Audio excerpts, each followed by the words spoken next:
The Easter brunch at Mom's house had the usual suspects. My sister Lauren and her fiancé Marcus, my parents, Aunt Rachel, Uncle Tom, and my cousin Jessica. The dining room smelled like honey-glazed ham and Mom's famous rosemary potatoes. Everything looked perfect. Like always. I arrived last, straight from a red-eye flight from San Francisco. I was wearing jeans and a plain black hoodie. My hair was in a messy bun. I looked tired because I was tired. "Oh good, Maya finally showed up," Lauren announced as I walked in. She was wearing a cream-colored dress that probably cost more than most people's monthly rent. Her engagement ring, a 2.5-carat diamond Marcus had proposed with 3 months ago, caught the light as she gestured dramatically. "We were just talking about your little tech thing." I set down the wine I'd brought and took a seat at the far end of the table. "Hi everyone. Happy Easter. Your sister was just telling us about her promotion," Mom said, her tone bright with pride. "Senior Marketing Director at Morrison & Klein. Isn't that wonderful?" "Congratulations," I said genuinely. "And Marcus just closed a $4.7 million deal with a healthcare network," Dad added, beaming at my future brother-in-law. "Regional sales record." Marcus grinned. He was handsome in that conventional way. Tall, athletic build, expensive haircut. The kind of guy who wore a sports coat to Easter brunch. "Just doing my part. The medical device industry is booming right now." "Speaking of careers," Lauren said, turning to me with a smile that didn't reach her eyes, "are you still doing that computer thing?" "What is it exactly?" I'd been expecting this. It happened every family gathering.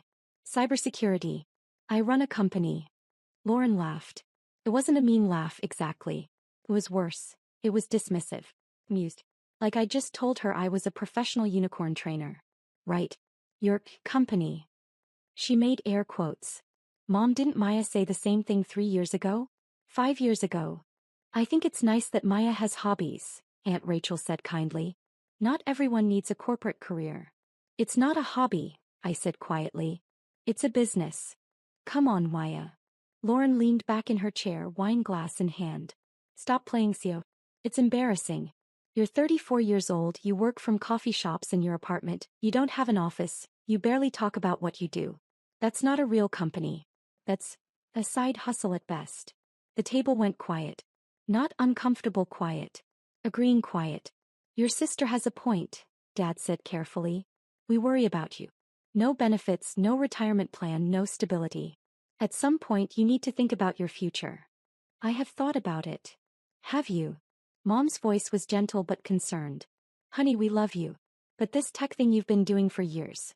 Where's it going? Lauren has a 401k, health insurance, a mortgage. What do you have?" I could have told them.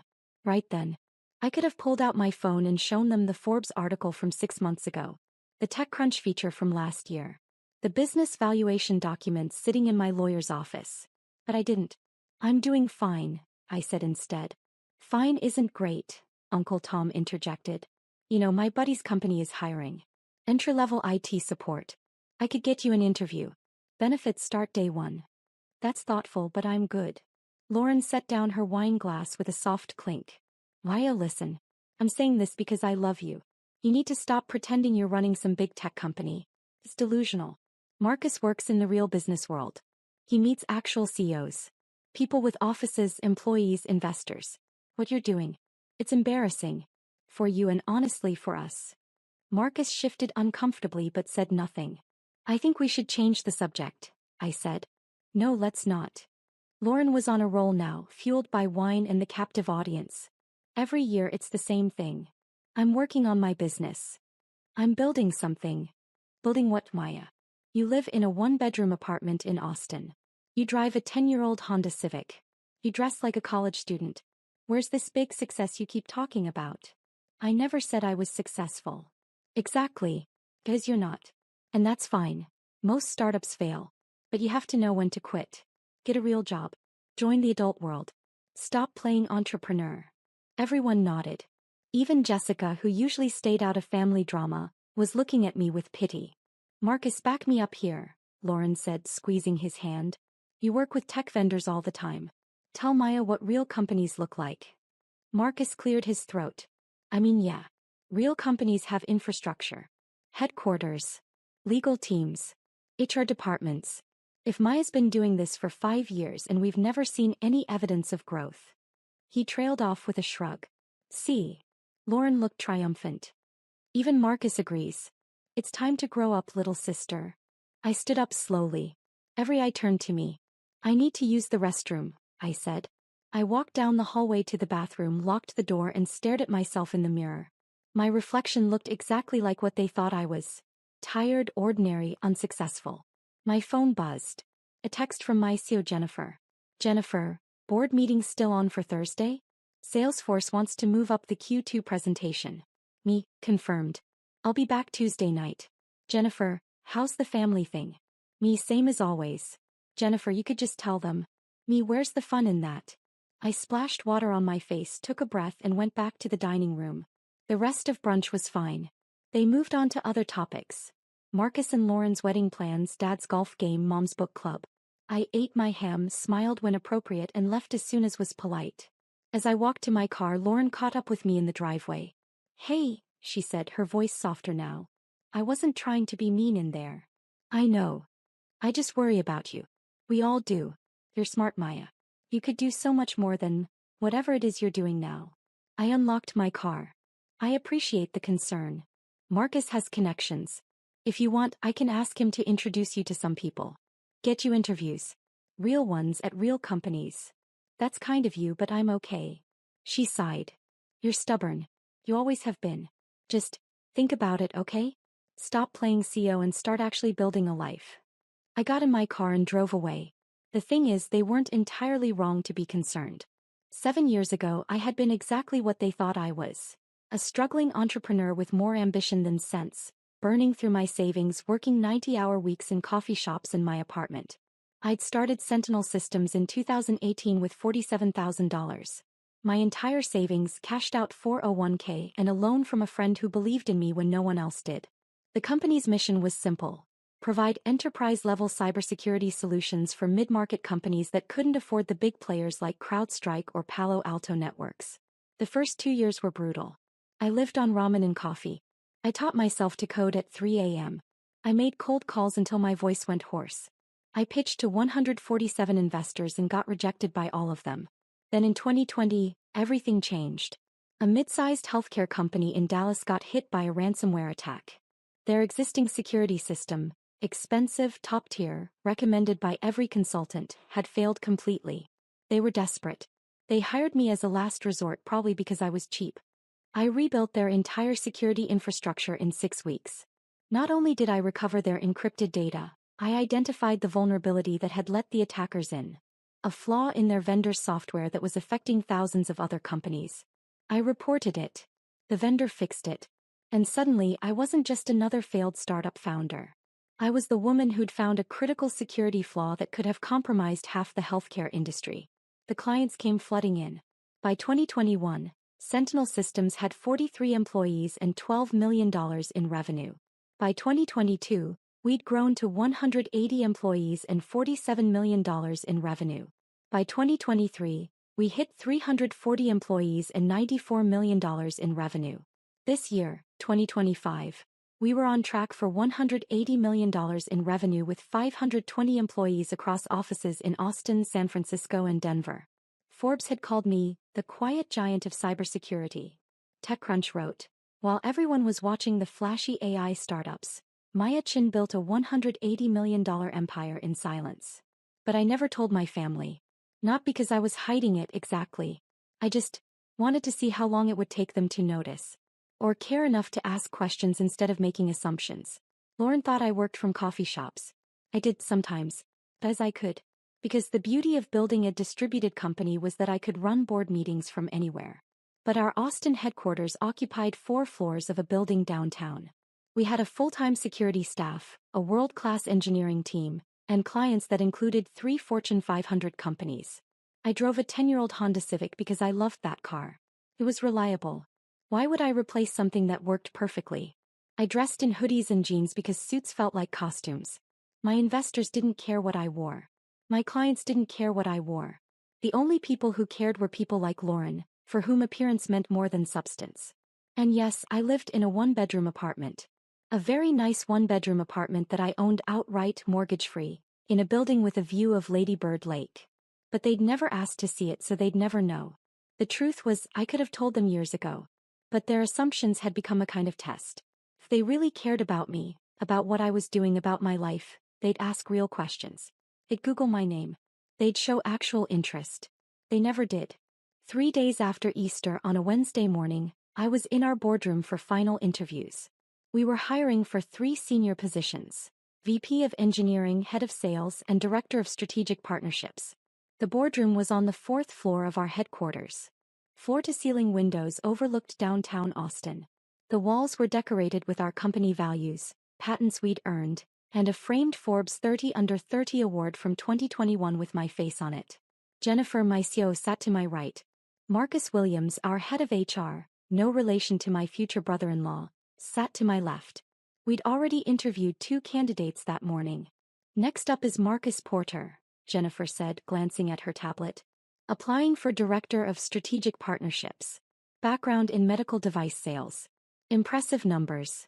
Regional sales record holder for MedTech Solutions. I looked at the resume in front of me. Marcus Porter. The name was familiar, but I'd been looking at dozens of resumes for weeks. Then I saw the address. Dallas, Texas. My stomach dropped. Wait, I said slowly.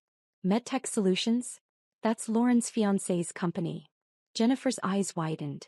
Your sister Lauren? Yes. Oh my God. Marcus, our Marcus, HR Marcus, started laughing. This is the guy. The one who told you to get a real job. He didn't say that exactly. But yes. Jennifer was grinning now. What do you want to do? I thought about it for exactly 3 seconds. Let's interview him. Fairly. If he's qualified, he's qualified. If he's not, he's not. You sure? Jennifer asked. This could get awkward. It's already awkward. Might as well see how qualified my future brother-in-law is. Marcus HR pressed the intercom. Send in Mr. Porter, please. The door opened. Marcus Porter walked in wearing a sharp navy suit, carrying a leather portfolio, his expression confident. He was clearly expecting to impress some HR people, maybe a department head. He walked toward the table, hand extended, opening his mouth to introduce himself. Then he saw me, sitting at the head of the boardroom table, in the CEO's chair. His face went white. Mr. Porter, I said calmly. Thank you for coming in. Please have a seat. He stood frozen for a long moment. His hand was still extended, but now it was trembling slightly. Why, His voice cracked. What are you? Why are you? I'm the CEO of Sentinel Systems, I said. The company you're interviewing with. Didn't you research us before applying? His mouth opened. Closed. Opened again. No words came out. Jennifer gestured to the empty chair across from us. Mr. Porter, please sit down. We have several questions for you. Marcus finally moved, walking stiffly to the chair and sitting down like a man in a dream. Or a nightmare. His portfolio sat unopened in front of him. Let's start with the basics, I said, keeping my voice professional. You've been with MedTech Solutions for 7 years. Impressive sales record. What made you interested in Sentinel Systems? He swallowed hard. I saw the job posting. The salary range was excellent. The company has a strong reputation in cybersecurity. I thought my enterprise sales background would translate well to tech sales. Did you Google me before this interview? He blinked. What? Did you Google my name? Maya Chin, CEO of Sentinel Systems. No.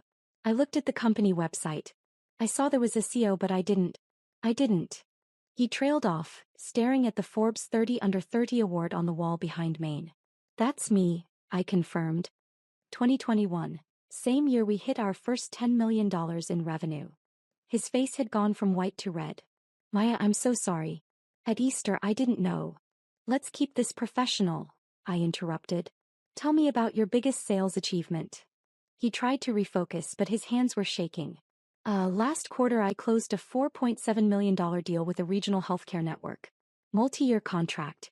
It broke our regional record. Impressive, Jennifer said, making notes. What was your commission on that? 7%. About $329,000. And what's your total compensation at MedTech Solutions? I asked. Base salary of $145,000, plus commission. Last year I made about $640,000 total. Marcus HR leaned forward. Why leave? Those are excellent numbers. Marcus Porter shifted in his seat. I want to grow. MedTech is established, but the growth opportunities are limited. I want to be part of something dynamic. Something that's scaling fast. A company like this. A company like this, I repeated. Can you tell me what you know about Sentinel Systems? You provide cybersecurity solutions for mid-market enterprises. You've grown rapidly over the past few years. You have offices in Austin, San Francisco, and Denver. You're privately held. Around 500 employees. 520 employees, I corrected. Revenue. I'm not sure. The website doesn't list revenue. $180 million this year, Jennifer said. On track for $240 million next year. Marcus Porter's face went pale again. Let me ask you something, I said, leaning back in my chair. 3 days ago at Easter brunch, you agreed with my sister when she said I was playing entrepreneur. You said real companies have infrastructure, headquarters, legal teams, HR departments. You implied that what I was doing wasn't a real business. Do you remember that? He looked like he wanted to disappear into the floor. Maya, I am so incredibly sorry. I didn't mean. Do you remember it? Yes. I remember. What changed between Sunday and Wednesday? Nothing changed. I just didn't know. Exactly. I stood up, walking to the window. You didn't know. You never asked. At Easter you saw me in a hoodie and jeans and you made an assumption. You decided I was a failure without knowing anything about what I actually do. You're right. I'm sorry. I turned back to face him. You know what's interesting? You applied for a director position at my company. Did you think you were qualified? Yes. My sales record speaks for itself. It does. You're good at selling medical devices. But this position requires selling something different. Enterprise cybersecurity solutions. Have you ever sold software? No, but I'm confident I could learn. Have you ever worked in tech? No. Do you understand the cybersecurity landscape? The difference between endpoint protection and network security? Between CM and SOAR? His silence was the answer. Jennifer looked at her notes. Mr. Porter, you have an impressive background in medical device sales. But this role requires specific industry experience you don't currently have. We're looking for someone who can speak fluently to CISOs and IT directors about complex technical solutions. I can learn, he said desperately. I'm a fast learner. I've always adapted to new environments. Maybe, I said. But we need someone who can start producing results in 90 days. This is a senior leadership role. We can't afford a 6-month learning curve. The room was silent except for the sound of Austin traffic 4 floors below. That being said, I continued, we do have an opening for an associate strategic partnerships manager. It's a mid-level role. $95,000 base salary, plus commission. It would give you the opportunity to learn the cybersecurity industry while contributing to our sales pipeline. You'd report to the director of strategic partnerships, whoever we hire for that position. Marcus Porter stared at me. You're offering me a job? A different job than you applied for. At about a third of your current total compensation. Take it or leave it. He looked completely lost. Can I think about it? You have until 5 p.m. Friday to decide. If you accept, you'll start on the first Monday of next month. Jennifer will send you the offer letter this afternoon. I sat back down. One more thing. If you take this position, you'll be an employee of Sentinel Systems. Not my future brother-in-law. Not Lauren's fiancé. An employee. That means you follow the same rules as everyone else. You perform or you're gone. Understood. Understood. And Marcus, when you tell Lauren about this interview, and I know you will, you can also tell her that her little sister's embarrassing tech thing generates more revenue in 1 quarter than she'll make in her entire career. That her pretend company has 520 employees who depend on me for their livelihoods. That the CEO she told to stop playing pretend was named one of Forbes' most promising entrepreneurs under 30. His face was bright red now. Or, I said more gently, you can just tell her you interviewed at a cybersecurity company and they offered you a different position. Your choice. Maya, I really am sorry. At Easter I was just agreeing with Lauren. I didn't mean to. You meant it, I interrupted. You believed it. And that's fine. You're not the first person to underestimate me. But now you know better. The question is, are you humble enough to take a junior role at a company you didn't think was real? He stood up slowly, still holding his unopened portfolio. I'll have an answer by Friday. Perfect. Jennifer will show you out. After he left, Marcus HR burst out laughing. Oh my God. That was the most professional takedown I've ever witnessed. I wasn't taking him down, I said. I was being honest. He's not qualified for the senior role. But he does have transferable skills. You really think he'll take the offer? Jennifer asked. I have no idea. But it'll be interesting to see if his pride allows it. My phone buzzed. A text from an unknown number. Unknown. Maya, it's Marcus. I just left your office. Can we talk? Please don't tell Lauren about this yet. I need to process what just happened. I showed the text to Jennifer. He grinned. He's panicking. Me, take the time you need. The offer stands until Friday. Marcus, did you know I'd applied? Is that why you took the interview?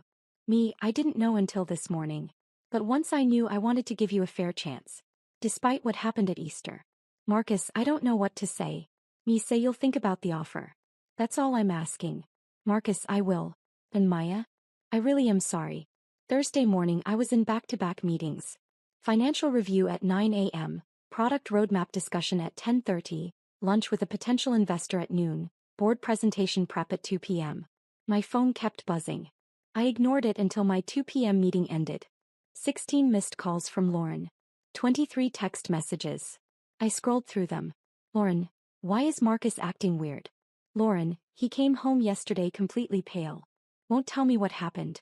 Lauren, did something happen at his interview? Lauren. Maya, answer your phone. Lauren, he said he interviewed at some cybersecurity company. Was it yours?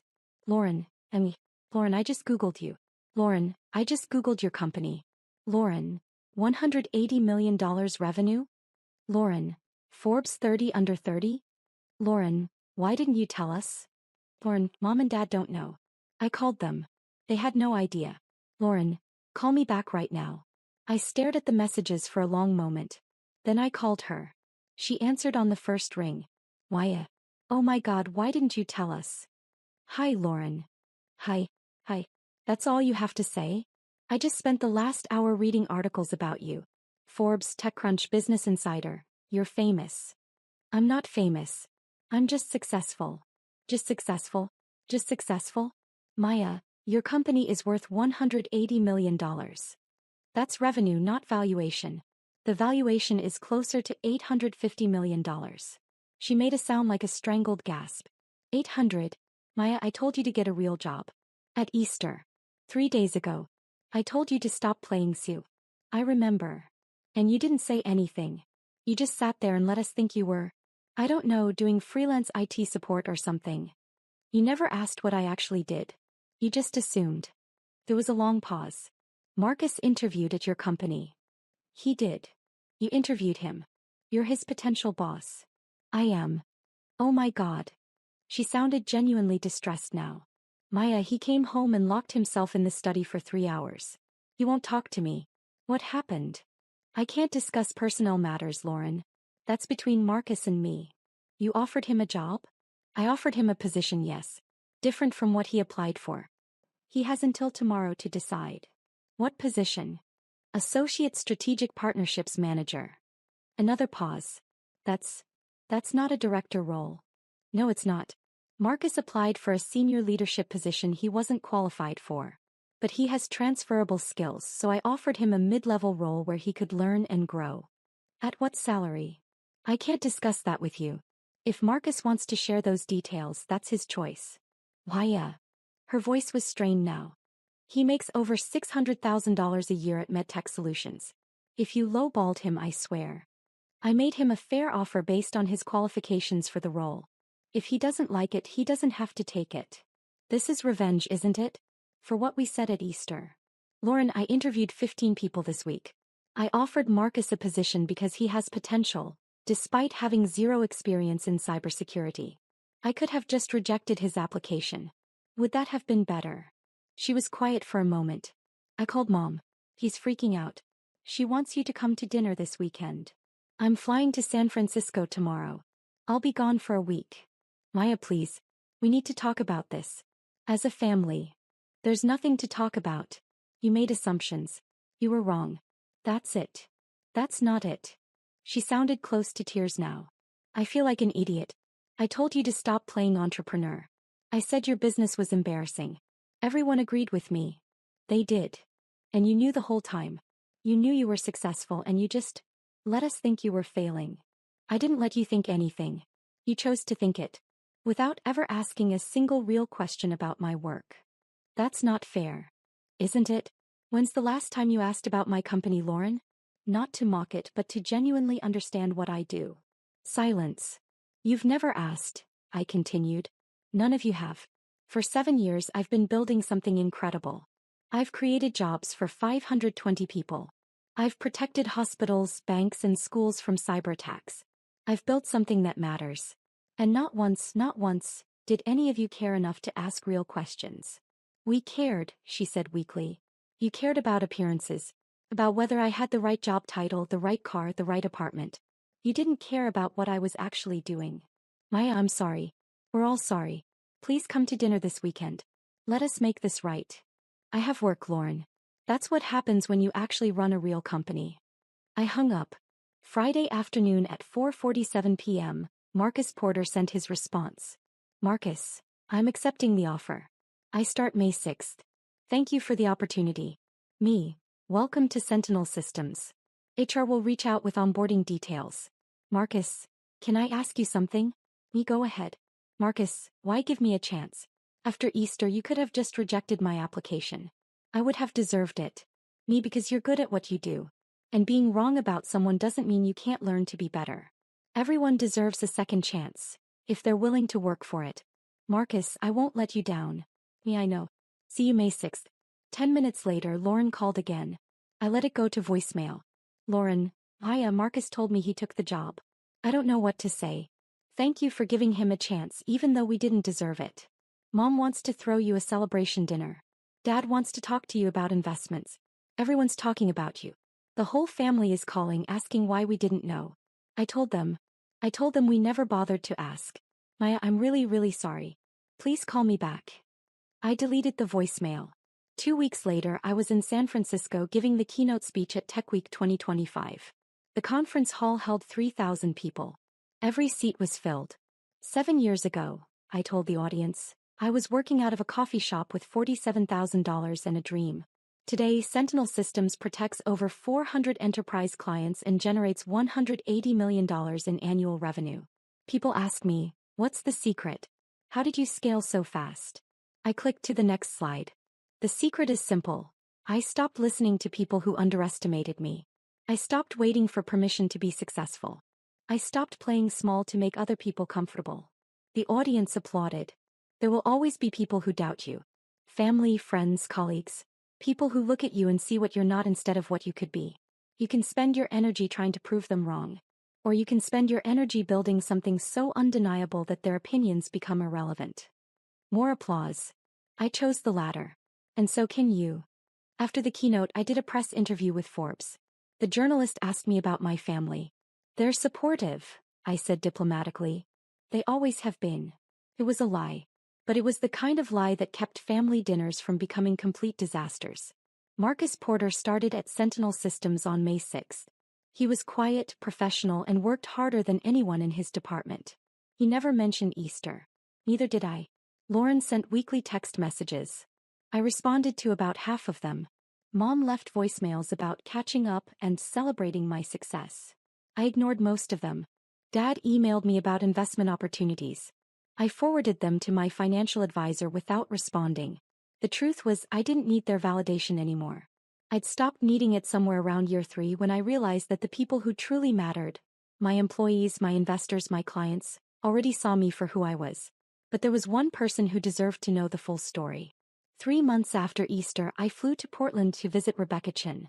No relation, though we joked about it constantly. Rebecca had been my college roommate, my first employee, and the person who'd loaned me $15,000 when I was starting Sentinel Systems. We met at her favorite coffee shop. She was still working as a software engineer at Intel, happy with her stable corporate job. So, she said, stirring sugar into her latte. I heard your sister found out. She did. In the most awkward way possible. Good. Rebecca grinned. She deserved it. They all did. Her fiancé works for me now. Rebecca choked on her coffee. What? I told her the whole story. By the end she was laughing so hard she was crying. "Oh my God," she gasped. "That's the most perfect revenge I've ever heard." "It's not revenge. I gave him a fair shot. Maya, you made your future brother-in-law take a 70% pay cut to work as your junior employee. That's revenge. Justified, deserved revenge, but still. He didn't have to take it. But he did. Because he knows he screwed up. Because he wants to be part of what you built." She shook her head. "You're more generous than I would have been." We talked for 3 hours. About the company, about life, about everything that had happened in the 7 years since I'd started this crazy journey. "You know what I love?" Rebecca said as we were leaving. "You didn't change who you are. You're still the same Maya who wore hoodies to investor meetings and refused to play corporate games. You just got rich while doing it." "I'm not rich. The company is valuable." "Same thing." "Not really. Most of my net worth is tied up in equity." "How much equity?" "I own 73% of the company. At our last valuation, that's roughly $620 million. Rebecca stared at me. $620 million. On paper. I can't exactly spend it. Still counts. She hugged me tight. "I'm proud of you. And for what it's worth, I knew you'd make it. Even when you were eating ramen 3 meals a day and sleeping 4 hours a night. I always knew. That's why I gave you 2% equity when you loaned me that money." Her eyes widened. 2% of, wait. The company's worth $850 million. As of last month, yes. She did the math in her head. That's $17 million. 17 million on paper. If we ever have a liquidity event, you'll get the money. Until then, it's just numbers. Rebecca sat down on the nearest bench. "I loaned you $15,000 because you were my friend and I believed in you. I didn't expect." "I know. But you took a risk on me when no one else would. That's worth something." She wiped her eyes. "Okay, now I'm crying. In public. Thanks for that." "You're welcome." 6 months after Easter, I got an email from Lauren. Subject: Thanksgiving. "Dear Maya, I know we haven't talked much since everything happened. I want you to know that I've spent the past 6 months thinking about what I said at Easter and I'm ashamed. I was cruel.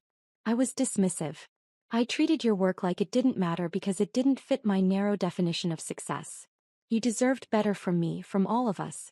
Marcus has told me about working at Sentinel Systems. He loves it. He says it's the best career move he's ever made, even though he took a pay cut. He says you're the best CEO he's ever worked for. That you're fair, demanding, and genuinely care about your employees. I should have known that about you already. I should have cared enough to ask. Mom and Dad want to host Thanksgiving this year. They want you to come. I want you to come. Not to show off your success or prove anything, but just to be together. As a family. I know I don't deserve your forgiveness. But I'm asking anyway. Love, Lauren." I read the email 3 times. Then I replied, "Lauren, I'll come to Thanksgiving. But I need you to understand something. I didn't build Sentinel Systems to prove anyone wrong. I built it because I love what I do. Because I wanted to create something meaningful. Your opinion, anyone's opinion, doesn't change that. I forgive you.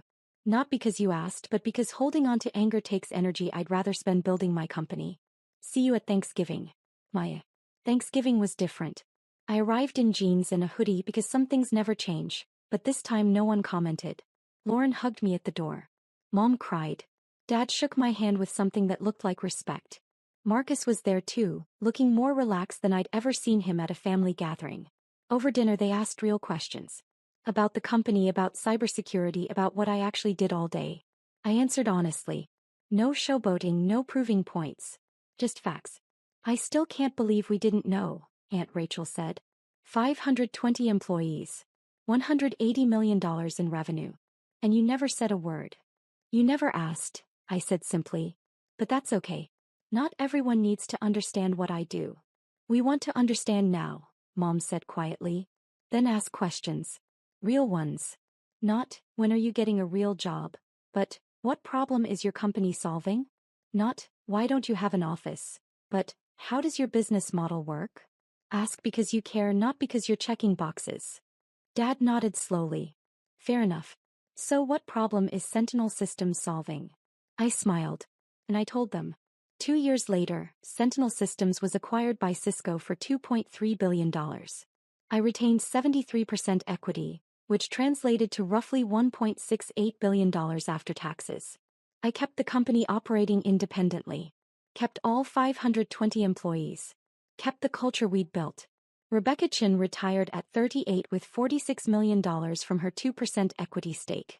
Marcus Porter became Director of Strategic Partnerships after 18 months of exceptional work. He and Lauren got married. I was in the wedding. My family still doesn't fully understand what I do. But they've stopped making assumptions. And that's enough. Last month, Forbes ran a feature. Maya Chin, the CEO who built an empire in silence. The opening line read, "While other tech founders were chasing headlines, Maya Chin was building something real." They interviewed Lauren for the piece. She said, "My biggest regret is that I dismissed her success before I understood it.